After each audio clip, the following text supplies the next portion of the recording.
अस्सलाम वालेकुम नाज़रीन, खबरनामे में आपका इस्तकबाल है। मैं हूं अब्दुल मुगनी सिद्दीकी। आगे बढ़ने से पहले सुर्खियों पर डालते हैं एक नज़र। आंख बंद करके मरकज के हर फैसले की हिमायत करने वाले केसीआर अब जीएसटी के खिलाफ अदालत से रुजू होंगे।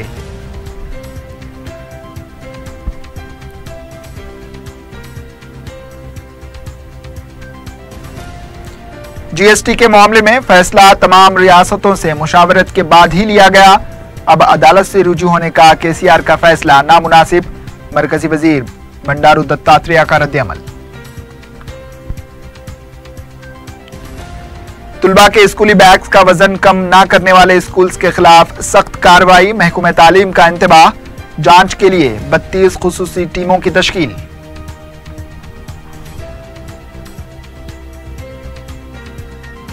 और वबाई अमराज की रोकथाम और मच्छरों की अफजाइश पर काबू पाने के लिए मुख्तलिफ प्रोग्राम्स, अवाम को हिस्सेदार बनाने बलदिया का फैसला।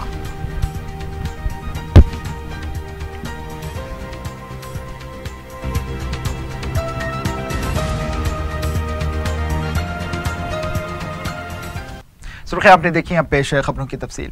वज़ीर आला के चंद्रशेखर राव ने ऐलान किया है कि तेलंगाना हुकूमत जीएसटी के खिलाफ अदालत से रुजू होगी। हफ्ते को दिल्ली में जीएसटी कौंसिल में प्रोजेक्ट के कामों पर 12% जीएसटी आयद करने के फैसले पर वज़ीर आला ने शदीद बरहमी जाहिर की और कहा कि मरकजी हुकूमत एक तरफा फैसला ले रही है। मरकज के इस फैसले का सिर्फ तेलंगाना पर नहीं बल्कि दीगर रियासतों पर भी असर पड़ेगा, इसलिए वो अदालत से रुजू होंगे। वज़ीर आला ने बताया कि वज़ीर आज़म को एक मकतूब रवाना करते हुए इस मसले से वाकिफ करवाया जाएगा। जारिया प्रोजेक्ट्स के कामों पर जीएसटी आयद करने से रियासत को नुकसान होगा। इन्होंने मुतालबा किया कि आबपाशी प्रोजेक्ट्स, पीने के पानी, इम्काना, इमारत व शुआरा के प्रोग्राम पर जीएसटी को बर्खास्त किया जाए। इन्होंने कहा कि बजट पेश करने के बाद जीएसटी का फैसला हुआ है, जिससे प्रोजेक्ट्स के तखमीने में इजाफा हो रहा है, जिसको बजट में शामिल करना मुश्किल है। लिहाजा मरकज अपने फैसले पर नजरसानी करे। इस ताल्लुक से आइंदा की हिकमत अमली को कतियत देने के लिए इतवार के दिन आला सतही इजलास तलब किया गया, जिसमें चीफ सेक्रेटरी के अलावा दीगर महकूमों के ओहदेदार भी शरीक थे।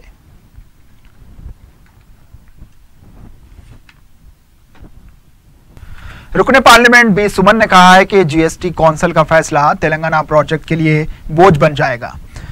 मीडिया से बात करते हुए इन्होंने कहा कि इस मामले पर मरकज पर दबाव डालते हुए नजरसानी का मुतालबा किया जाएगा। इन्होंने कहा कि मरकजी हुकूमत जमहूरी अंदाज में गौर करते हुए अपने फैसले पर नजरसानी करे।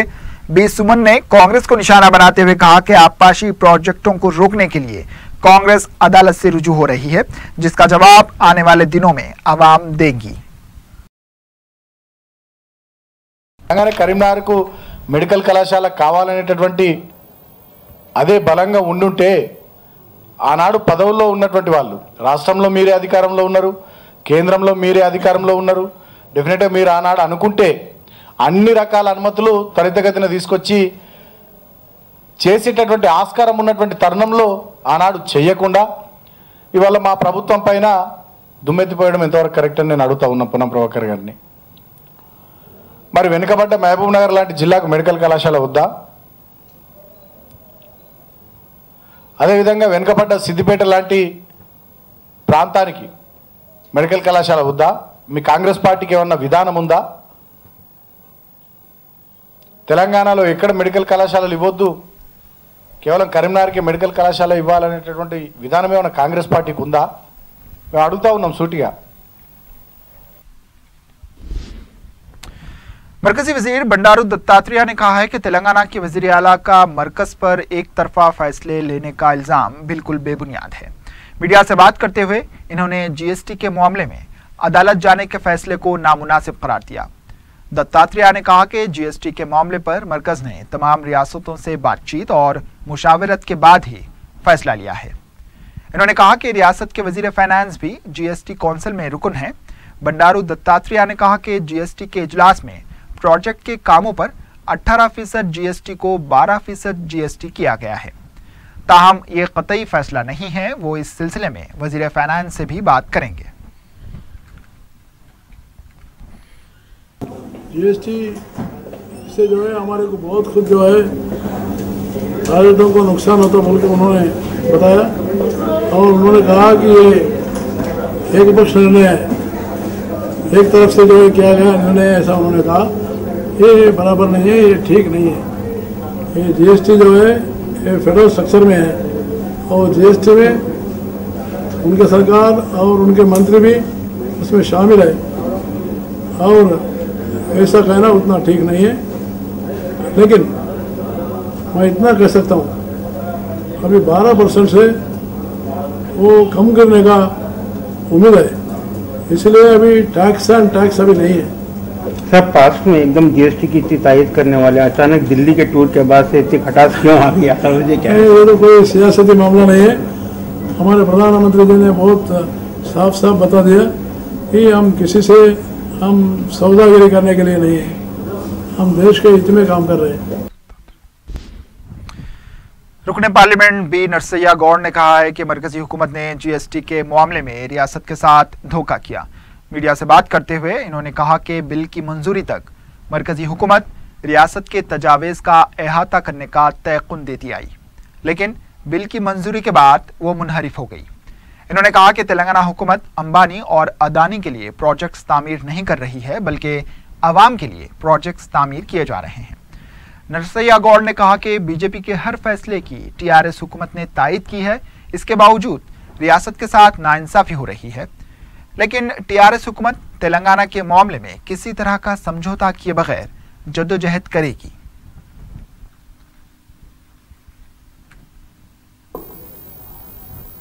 మాకు తెలుగులో ఒక సామెత ఉంది, కొండ నాలుకకు మందేస్తే ఉండ నాలుక ఊడిపోయిందని.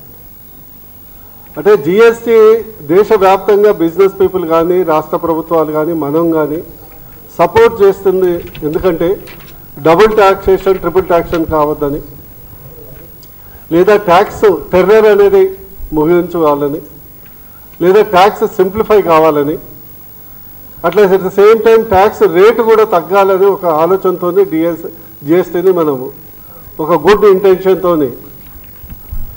మనం సపోర్ట్ చేయడం జరిగింది. కానీ ఈరోజు నిజంగా చెప్పాలంటే చాలామంది చిన్న బిజినెస్లు కానీ, టెక్స్టైల్ బిజినెస్లు కానీ, గ్రనైట్ బిజినెస్లు కానీ, లేకుంటే ఫుడ్ ఇండస్ట్రీ కానీ, హాస్పిటాలిటీ ఇండస్ట్రీ కానీ, హాస్పిటల్ ఇండస్ట్రీ కానీ అందరూ జిఎస్టీని ఎందుకు ఆహ్వానించారంటే జిఎస్టీ వస్తే ట్యాక్స్ ఏదైతే ఉంటుందో దాని ట్యాక్స్ రేబేటు దక్కుతుంది, ట్యాక్స్ రేటు తగ్గుతుంది, సింప్లిఫై అవుతుంది.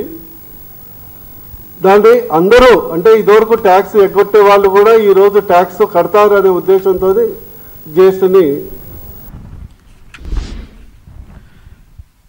कांग्रेस के रुकने कौंसल पी सुधाकर रेड्डी ने कहा है कि वज़ीर आला शख्सी एजेंडे को छोड़कर अवाम के लिए काम करें। मीडिया से बात करते हुए इन्होंने कहा कि मोदी के करीब होने के लिए जीएसटी की तायद करने वाले केसीआर को अब पता चला है कि जीएसटी से कितना नुकसान होगा। कांग्रेस पार्टी शुरू से ही जीएसटी मुखालिफत करती आई है क्योंकि ये अवाम के हक में नहीं है।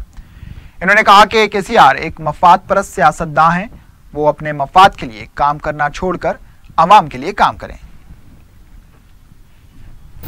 అటు గ్రానైట్ పరిశ్రమ కుదేలై చివరికి 6 లక్షల కుటుంబాలున్న బీడీ పరిశ్రమ దెబ్బతిని, వస్త్ర పరిశ్రమ దెబ్బతిని, చిన్న వ్యాపారులు వాళ్ళకి ఏం చేయాలో అర్థం కాక వచ్చిన అరకొర లాభం కూడా కేవలం వాళ్ళు అసిస్టెంట్లు పెట్టుకొని జీఎస్టీకి బిల్లులు సబ్మిట్ చేయడానికి నెలలో పలు దఫాలుగా సంవత్సరంలో దరిదాపు 30 సార్లు 36 సార్లు ఈ బిల్స్ అసలు దాని టెక్నాలజీ అర్థం కాకుండా, ఆన్లైన్లో వ్యవస్థ సరిగ్గా లేకుండా, అర్ధంతరంగా హడావుడిగా మేము కొరడా పెట్టుకొని చూపిస్తున్నాం, మీరు జీఎస్టీ దేశంలో అమలు చేయాలని అమలు చేపిస్తున్న నేపథ్యం. జీఎస్టీ కౌన్సిల్ కూడా ఇన్నిసార్లు సమావేశమై ఎప్పటికెప్పుడు ఏదో చిన్న చిన్నగా అదేదో 2%, 5% ఈ స్లాబ్ ఆ స్లాబ్ అంటాం తప్పితే ఓవరాల్గా దృష్టి పెట్టకుండా ఇది చేశారు. రాష్ట్ర ముఖ్యమంత్రి చంద్రశేఖరరావు గారు అందరికంటే ముందు మోదీ గారి మెప్పు పొందటం కొరకు గతంలో అనేక ఇష్యూస్లో కూడా జీఎస్టీ బిల్లులో महकमे तालीम ने इंतबाह दिया है कि स्कूल्स बैग के वजन को कम ना करने वाले स्कूल्स के खिलाफ कार्रवाई की जाएगी।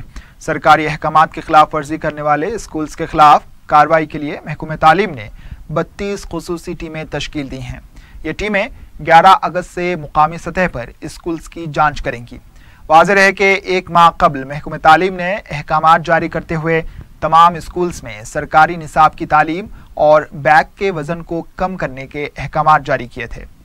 अहकामात के मुताबिक पहली जमात के लिए 1 किलो 500 ग्राम वजन, जबकि दूसरी ता 5वीं जमात के लिए 3 किलो, छठी ता 7वीं जमात के लिए 4 किलो और 7वीं ता 9वीं जमात के लिए 4 किलो 500 ग्राम, 10वीं जमात के लिए 5 किलो का वजन मुकर्रर किया गया है। अगर कोई स्कूल इसकी खिलाफ वर्जी करता है तो इसको बंद कर दिया जाएगा। इस सिलसिले में महकमे तालीम ने तमाम स्कूल्स को नोटिस भी जारी कर दी है।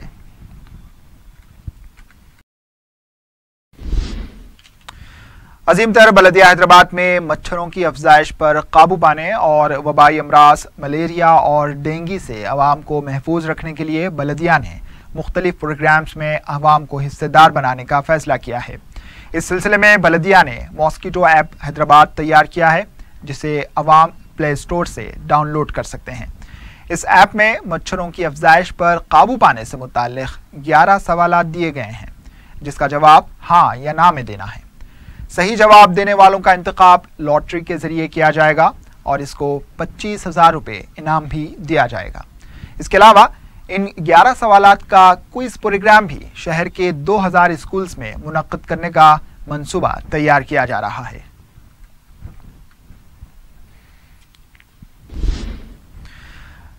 तेलंगाना के जहदकार प्रोफेसर जयशंकर के यौम पैदाइश के मौके पर वज़ीर आला के चंद्रशेखर राव ने उन्हें खिराज पेश किया।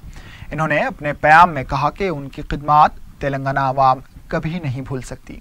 हैदराबाद के आंध्रा में इंज़माम के वक्त भी जयशंकर ने तेलंगाना के हक़ में आवाज़ उठाई थी। TRS भवन में भी उनके पैदाइश के मौके पर खिराज पेश किया गया।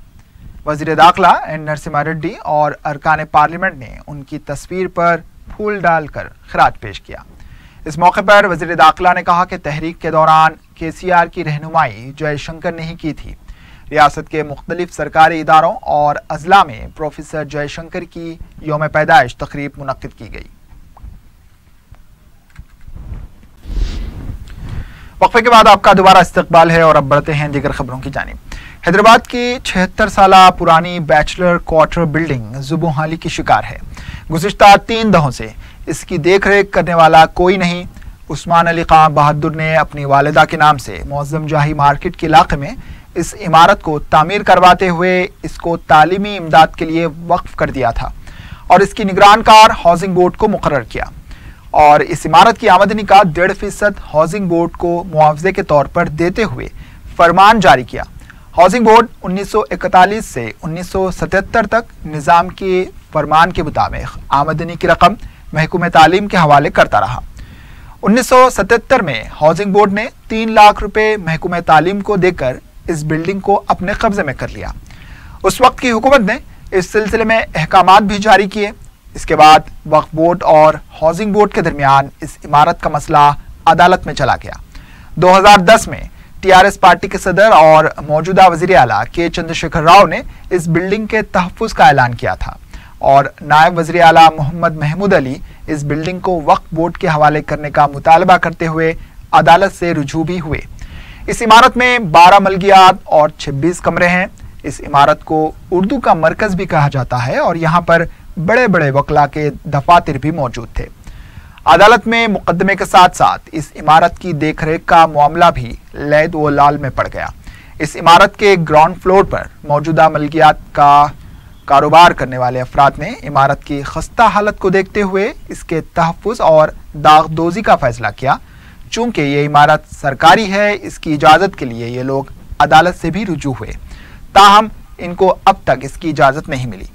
मज़े की बात यह है कि गुज़िश्ता 2 साल से इस इमारत का किराया भी वसूल नहीं किया जा रहा। किरायादार किराया अपने पास ही जमा कर रहे हैं। अगर इस इमारत की दागदोज़ी और आहक पाशी की जाए तो ये इमारत मज़ीद 20 ता 30 साल बेहतर हालत में कायम रह सकती है।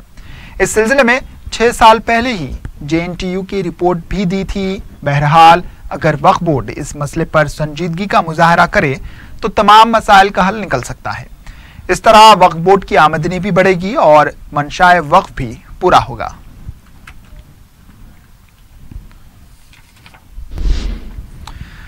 राजेंद्र नगर असेंबली हल्के में हिमायत सागर से मुत्तसिल किस्मतपुर नामी इलाके के अवाम ने पीने के पानी, स्ट्रीट लाइट और रास्तों की खराबी की शिकायत की है।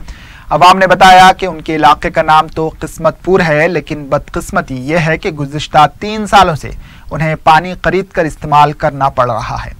गलियां अंधेरी और रास्ते इंतहाई खराब रहने की वजह से मुसलसिल हादसात पेश आ रहे हैं। सख्त तकालीफ में मुब्तला अवाम ने मुतल्लिका अवामी नुमाइंदों से सख्त बज़्ज़न और नाराज नजर आए। इन्होंने बताया कि कहीं कहीं 8 दिन में एक मरतबा कुछ देर के लिए पानी आता है, जबकि उन्हें यौमिया 100 ता 150 रुपए का पानी खरीदना पड़ रहा है। 4TV के नुमाइंदे ने किस्मतपुर के सरपंच से बात की तो उन्होंने एतराफ़ किया कि कहीं कहीं मुश्किलात ज़रूर हैं जो उनके दायरे इख्तियार से बाहर हैं। अवाम ने 4TV के जरिए अरबाब मजाज से इस तरफ तवज्जो देने की दरख्वास्त की है। झाड़ू होती ना, झटका होता ना, पानी को कोई देखता, वो पानी खोलने लगा ले तो क्या करेंगे बेचारा, करेंगे जब पानी नहीं आता। काफ़ी तकलीफ है भाई, यहाँ पर कुछ इतना पानी की तकलीफ है कि कभी कभी जो है ना इतना हाथ मुँह धोने के लिए प्रॉब्लम होता है ख़ास तौर से। और यहाँ पर जो है ना तकरीबन पर्दानशीन औरतें हैं और उनके लिए से इतना बदखुदी होती है। कोई 8 दिन 10 दिन एक बार पानी आता है। हिंदी ये पानी की तरफ से कितना मुश्किल हो रहा है मालूम है। वो अब ये वार्ड मेंबर आके देखते नहीं या सरपंच आके देखते नहीं, वाटर टैंक के खरीद के हम लोग यूज़ करना पड़ रहा है। ये 4 दिन को 8 दिन को एक बार पानी आए तो हम लोग कैसे यूज़ करना, वो भी आधा घंटा देते या 15 मिनट देते। कैसा ऐसा करे तो कैसा हम लोग कैसा जीना। पूरा पानी डेली नया है, 3 साल से नया है। मैं जीते 3 साल है, 3 साल से पानी नया है। उन्होंने ऐसा ही पानी नहीं पी रहे, विदाउट पानी जी रहे, ऐसा लिखो। पब्लिक दरगाह में सरपंच पानी नहीं दे रहा, ऐसा ही जी रहे, पानी नहीं पीते ना डेली, ऐसा जीते ना। इलेक्ट्रिसिटी मेरे हाथ में नहीं है, वाटर मेरे हाथ में नहीं है, परमिशन से देने का मेरे हाथ में नहीं है। ओनली स्वीपिंग करना, लाइट्स डालना। मैं तो दे रहे ना, मेरे ऑफिसर से सुनो, ऑफिस जाओ। बोल रहे ना भैया, मेरे नहीं सुनते ना, पब्लिक का सुनते ना, ऑफिसर से सुनो। HFWS में मिला है, मेरे क्या सरपंच भी निकाल देते 6 महीने में, 6 महीने में सरपंच भी निकाल दे रहे। Director general police Anurag Sharma ने वाज़ेह किया है कि ख़वातीन और लड़कियों को हरासानी की शिकायत पर तवज्जो दहानी पर पुलिस ऐसे मामलात में मुलविस अफराद के खिलाफ सख्त कार्रवाई करेगी। इन्होंने आज फिल्म अदाकारा सीरत कपूर के साथ हैदराबाद के HICC में 2 व्हीलर रैली को झंडी दिखाकर रवाना किया। इस रैली का एहतमाम इंडियन गायक डॉक्टर्स एसोसिएशन और फीगू नामी तंजीम की जानिब से किया गया था। यह रैली कासू ब्रह्मानंद रेड्डी पार्क की तक निकाली गई। इस रैली में मुख्तलिफ ममालिक से ताल्लुक़ रखने वाले गायक डॉक्टर्स ने भी शिरकत की। इस मौके पर मीडिया से बात करते हुए अनुराग शर्मा ने कहा कि पुलिस की तरजीह ख़वातीन और लड़कियों की सलामती है और इस सिलसिले में की गई शिकायत पर पुलिस फौरी कार्रवाई करेगी।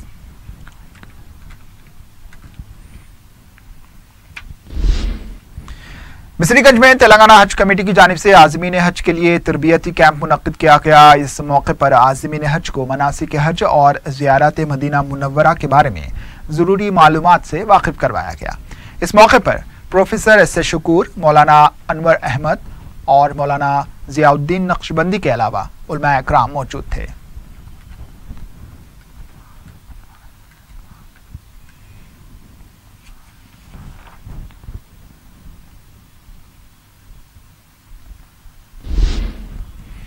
हैदराबाद में हफ्ते की रात शराब पीकर गाड़ी चलाने वाले अफराद के खिलाफ चलाई गई मुहिम के दौरान हालत नशे में कार चलाने वाली खातून ने पुलिस की जानिब से रोकने पर ब्रीथ एनालाइजर टेस्ट करवाने से इनकार कर दिया।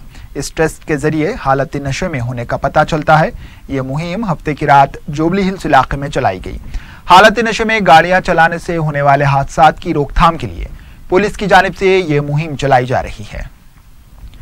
मुहिम के दौरान खातून ने ब्रीथ एनालाइजर टेस्ट करवाने से इनकार कर दिया, जिसके बाद पुलिस ने खातून कांस्टेबल्स की मदद से इस खातून का ब्रीथ एनालाइजर टेस्ट करवाया, जिसे पता चला कि खातून ने शराब पी रखी है। बादशाह पुलिस ने खातून की कार को जब्त किया। पीर को खातून को काउंसलिंग के बाद अदालत में पेश किया जाएगा। पुलिस ने इस मुहिम के दौरान 34 मामला दर्ज किए और 9 कारों, 1 ऑटो और 24 बाइक्स को जब्त कर लिया।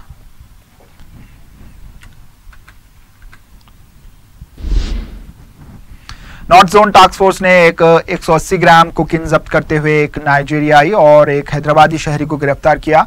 डीसीपी लिम्बा रेड्डी ने मीडिया को बताया कि टास्क फोर्स ने जॉन बॉस्को और मोहम्मद जहीरुल्लाह को गिरफ्तार किया। इन्होंने बताया कि जॉन बॉस्को बिजनेस और वीजा पर मुंबई आकर बार्स, पब्स और दूसरे मुकामात पर कोकीन फरोख्त करने लगा।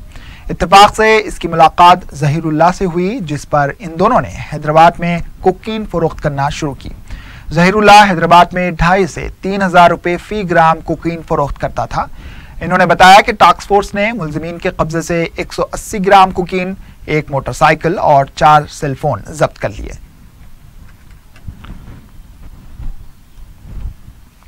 वहाँ मुंबई में इनको ड्रग्स का कॉन्टैक्ट है जो बेचने वाले का, तो उन्होंने वहाँ परचेज कर लेके हैदराबाद को सप्लाई करना। हैदराबाद में जो एजाज बोल के हैं, जहरुल्लाह, मोहम्मद जहरुल्लाह एलियास एजाज, काकीनाडा का नीटू है, यहाँ मधुरा नगर में रहता। ऐसी प्राइवेट कंपनी में काम करा था। उनका फ्रेंड्स के साथ इनको भी कोकेन लेना आदत पड़ गई। तो एक इवेंट में ऐसी जो गया था उसमें ये जो नाइजीरियन जॉन बॉस्को ने फ्रेंडशिप डेवलप हुआ। अब जॉन बॉस्को ने कहा कि मुंबई से मैं ड्रग्स जो कोकेन लाता हूँ और वो कम दाम में मैं देता हूँ, उसको अगर आप यहाँ सेल कर सके तो अच्छा फायदा होगा, पैसे भी कमा सकते। वो लालच में आके, और वैसे भी इनको जरूरत था कि वो कोकेन ड्रग। काचीगुड़ा पुलिस ने मुबैना इस्मत रेजी के वाक़े में मुलविस 2 अफराद को गिरफ्तार किया है। पुलिस ने इस सिलसिले में खातून नीलावती और उनके एक साथी कृष्णा को गिरफ्तार किया। मुतासरा खातून उप्पल की रहने वाली 45 साल महबूब बी ने मीडिया को बताया कि वो कृष्णा नगर के इलाके में तरकारी फरोख्त करती है। इसे खातून नीलावती तरकारी खरीदने के बहाने अपने मकान में बुलाती, जहां इसे एक शख्स कृष्णा ने समोसा खिलाने के बाद कोल्ड ड्रिंक में नशीली दवा मिलाकर पिला दी। नीम बेहोशी की हालत में ये लोग जब उसके साथ नाजेबा हरकतें करने लगे तो इसने मजम्मत की, तो उसके साथ मारपीट की गई। इन्होंने बताया कि इसके रिश्तेदारों ने दवाखाने मुंतकिल किया, जहां वो हफ्ते के दिन होश में आई। मुकामी अफराद ने इस वाक़े की मजम्मत करते हुए कातियों के खिलाफ सख्त से सख्त कार्रवाई करने का मुतालबा किया है। पुलिस ने एक केस दर्ज करके गिरफ्तार शुदा अफराद से पूछताछ शुरू की है। ఇక్కడ ఆకుకూరలు అమ్ముకునే ఒక మహిళను తీసుకుపోయి అక్కడ ఇంట్లో కూరగాయలు కొంటామని అడిగి కూరగాయలు కొనే దాంతో తీసుకుపోయి థమ్స్అప్ తాగండి అని థమ్స్అప్ తాగిపించి ఆమె మత్తి ఇచ్చి మొత్తం డబ్బులు ఆమె దగ్గర డబ్బులు తీసేసుకున్నారు. ఆమెను రేప్ కూడా చేసిర్రు అని మాకు అందరికి ఇట్లా తెలిసింది. ఆమె 2 రోజుల నుంచి స్పృహలోకి రాలేదు. వాళ్ళు వచ్చింది, మేము పిఎస్కి పోతే పిఎస్లో కూడా మమ్మల్ని రానిస్తలేరు లోపలికి. మళ్ళీ మా దగ్గర వచ్చిన పిల్లల్ని కూడా తీసుకుపోయి లోపటేసిరండి. ఇది మాకు లేడీస్కి న్యాయం కావాలి. ఇక్కడ ఉన్న మా లేడీస్కి చాలా భయం అవుతుంది, ఎందుకంటే అందరు ఆడపిల్లలే ఉన్నారు. మాకు అక్కడ గుళ్ళు ఉన్నాయి, అక్కడ గుళ్ళకి పోయి మేము పూజ చేయాలనుకుంటాం. ఇప్పుడు మేము ఎలా పోవాలి? మాకు సెక్యూరిటీ కావాలి. ఇక్కడ सामान से तरकारी बेचते उन्हों, तो उनको हम लोग तरकारी लेते, उनको बुलाई करते, बेचारी को गरीब है बहुत साल से बेचते उन्हों यहाँ पे। उनको बुला कहते हम सब पियो, बोले तो पी करते बेचारी। हम से उसके बाद 3 गिलास पिलाई करते, उसको पिलाए के बाद रेप करे करते। पूरे दागा हैं पूरे उसके आंग पे, देखे तो बोलेंगे। गोलकुंडा पुलिस ने बीवी के साथ फरेब और धोखाधड़ी करने के इल्जाम में एक कतरी शहरी को गिरफ्तार किया है। इंस्पेक्टर सैयद फयाज ने मीडिया को बताया कि पुलिस ने एक खातून सादिया बेगम की शिकायत पर कार्रवाई करके कतर के रहने वाले 55 साल अली सालिम को गिरफ्तार किया। इन्होंने बताया कि पुलिस ने अली सालिम की बैरून मुमालिक से आमद पर नजर रखने के लिए इमिग्रेशन में LOC दर्ज किया था, जिसकी वजह से वो कतर से हैदराबाद आने पर पकड़ा गया। इन्होंने बताया कि अली सालिम के साथ सादिया बेगम की साल 2009 में शादी हुई थी और उन्हें 2 लड़कियां हैं। इन्होंने बताया कि सादिया बेगम की लड़कियों के नाम पर एक मकान है जिसे अली सालिम फरोख्त करने की कोशिश कर रहा था। पुलिस ने मुलजिम के खिलाफ दफात 420, 506, 476 और 468 के तहत मुकदमात दर्ज करके उन्हें अदालती तहवील में दे दिया है।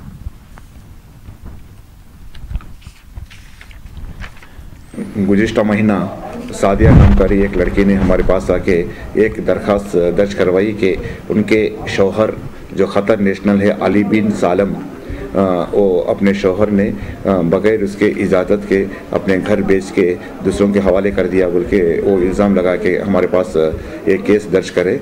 जब हमने अली बिन सालम को तलब किया तो वो नहीं मिल रहा था, वो तो ख़तर नेशनल था। उसको ढूंढने के लिए हमने LOC लगा दिया था। अली बिन सालम ने ख़तर जाने की कोशिश करा तो इमिग्रेशन में वो लोग LOC के तहत हमारे पास हवाले किए।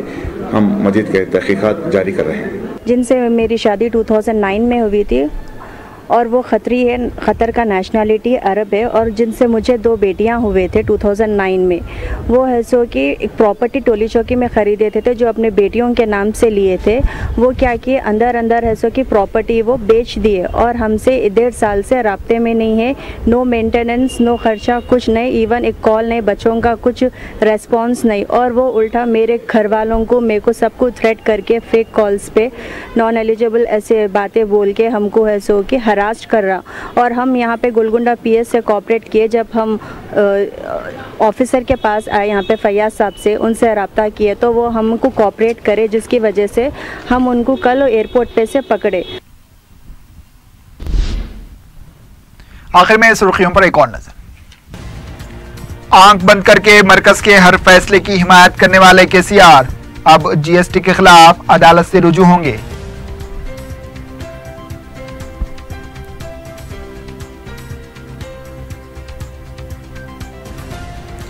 GST के मामले में फैसला तमाम रियासतों से मुशावरत के बाद ही लिया गया। अब अदालत से रुजू होने का KCR का फैसला नामुनासिब, मरकजी वजीर बंडारू दत्तात्रेय का रद्द-ए-अमल। तुलबा के स्कूली बैग्स का वजन कम ना करने वाले स्कूल्स के खिलाफ सख्त कार्रवाई, महकमे तालीम का इंतबाह, जांच के लिए 32 खुसूसी टीमों की तश्कील।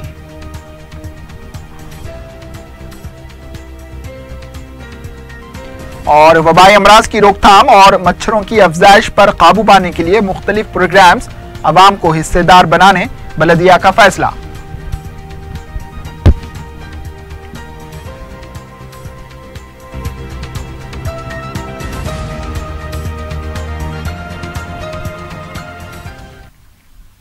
इसी के साथ खबरनामा इख्तिताम को पहुंचा। दीजिए इजाजत। अल्लाह हाफिज।